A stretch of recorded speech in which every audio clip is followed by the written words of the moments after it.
So this episode we're going to be making lemon tarts. It's super yummy. It is completely allergy friendly for dairy and gluten anyways. It does have eggs in it. But so if you are vegan, you have to find an egg replacement. May or may not work for this recipe. It works for most recipes, but probably not this one because of the consistency of the lemon tart. You kind of need the eggs. True. All right, do you want to tell them what we need? Yes. So, as you were just saying, you need eggs. We need lemons. And we got these lovely lemons in our fruit basket delivery. Very yummy. We're trying 3, but we don't know how much we're going to really need. Butter, and we are using my mom's favorite butter. Country Crock plant butter, the avocado oil kind of butter. Granulated sugar. Powdered sugar. Yep. Salt. All-purpose flour, and we're using the Bob's Red Mill 1-for-1 variety baking flour, so it already has xanthan gum already in it. You're going to need heavy cream if you have it, or coconut milk. Well, so there's not, heavy cream for if you can't eat dairy, it's not always easy for a swap, but what I have found that is useful is canned coconut milk. Tends to be thick enough, and it's certainly thick enough for this recipe. And cooking spray. Yeah, cooking spray for our pan. So if you have a tart pan, this would be the time to pull it out and use it. We're using a pie pan. We don't have a tart pan, so we are just going to use a regular metal pie pan. We used it last time. It worked well. So you're going to need to preheat your oven to 350 degrees. And the first thing that you do for this recipe is make the crust for it. And also the ingredients are for the crust and the filling. Right. So you don't have to get any other ingredients out later on. Here, right. So in the, and we're going to use our stand mixer to help us mix up our crust. It's over there. Yep. The red thing over there. Yep. So what we're going to need is 2 cups of flour, and we're using the gluten-free flour. You're going to put in a 1/2 cup of powdered sugar, a tiny pinch of salt, and then you're going to take 1½ sticks of your plant butter, and you're going to cut it up into little cubes and throw it into your mixture. And then you're going to add 1½ tablespoons of cold water, and you're going to run it in your stand mixer until it's all nicely mixed together. It'll be a little bit crumbly, but again, you want it all until that butter is all mixed up in there.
in like, it might not be in like little clumps because we use the stand mixer and not. No, I mean yeah, you want it to clump together.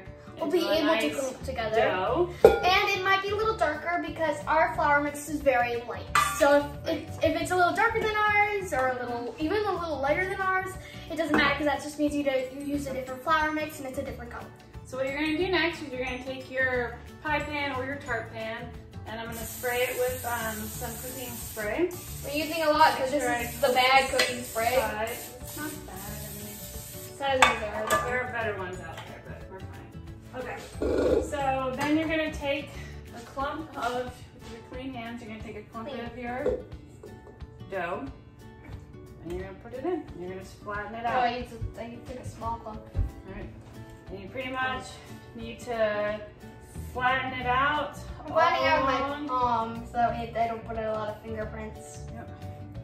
You don't want it super thick.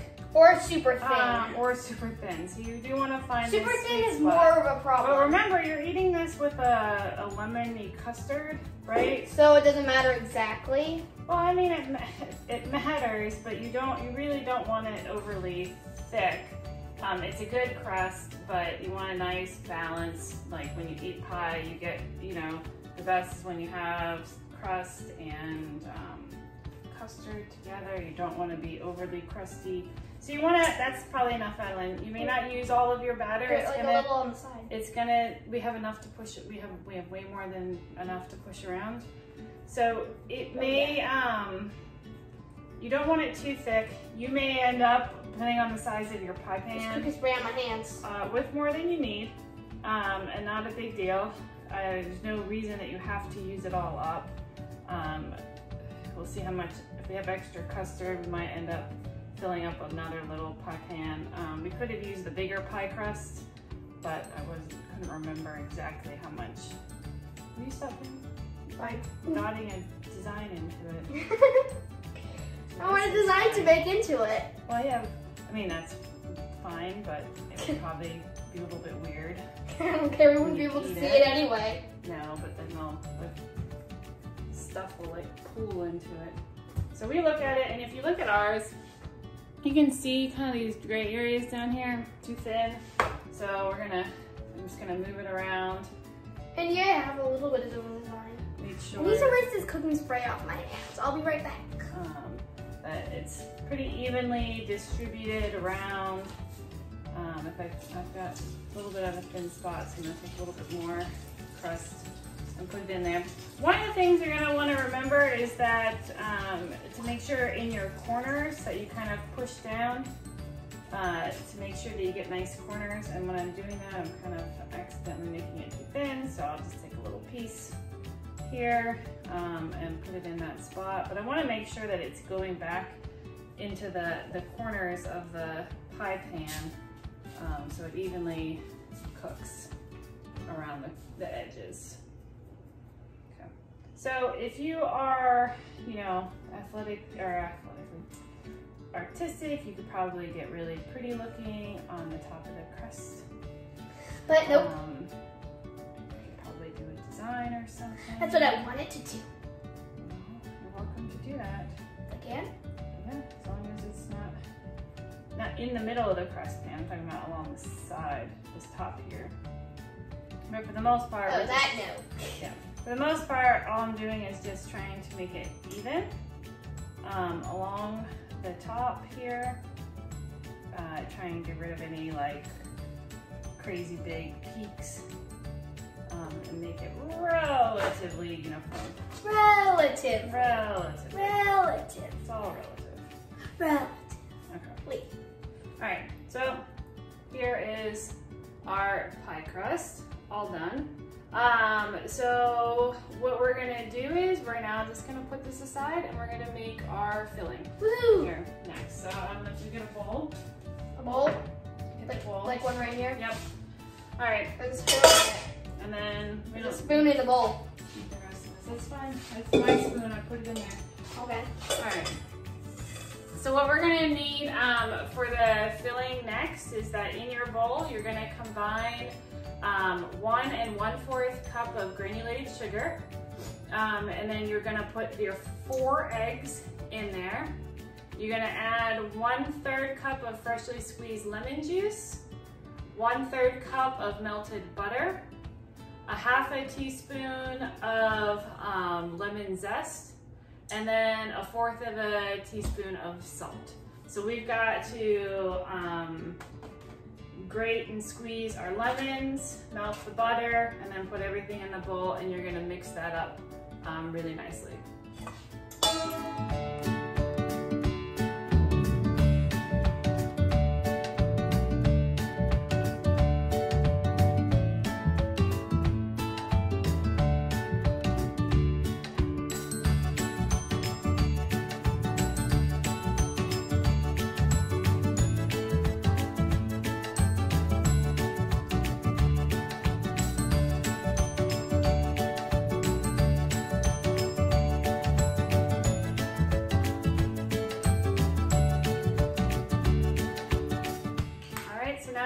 Up your mixture, and you see I switched to a whisk.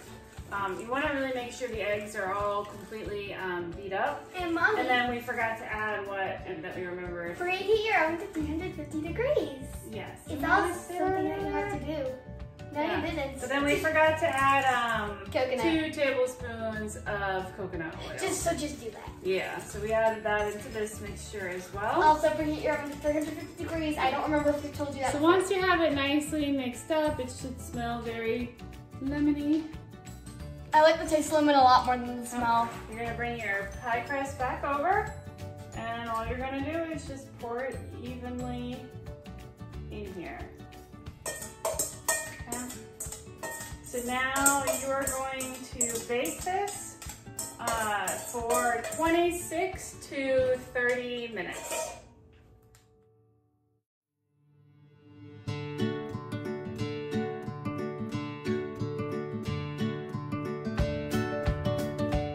Finally, my favorite part. The pie is done. It's a tart. The tart. Sorry, it is tart. You're right. All right, so ours cooked for about 28 minutes, and then we let it cool for like another 30 minutes. And we have whipped cream. We did. So I do recommend getting whipped cream. We have coconut whipped cream Because that's all ours. And so now the best part, let's cut a piece and give it a try. Give me a Ours is still a tiny bit warm. I couldn't wait any longer. So I would let it, you can let it cool for a little longer, refrigerate it for a while. But we're just gonna cut a small piece so we can try it. Getting it out of the pie pan and making it still look pretty is a challenge for me. And so I may not be able to successfully get out that first piece. I don't know if you guys have the same problem. I always have to see. I'm kind of tearing apart your piece a little bit here. Sorry. There we go. Get the crust. I know, the crust is to the side. This is my fault. The rest of the pieces, and I'll take a picture of the next piece, will be a lot prettier. But for now, you already tasted it? A little bit. Oops, there goes my lid. I just tasted a little bit of the crust. So I do recommend some nice whipped cream to make it look a lot prettier. And then give it a try. Is it good? Let me see. Very good. So if you like our recipes, please like and subscribe to our page. I will post all the ingredients in the description below here, and we will see you next time. Bye!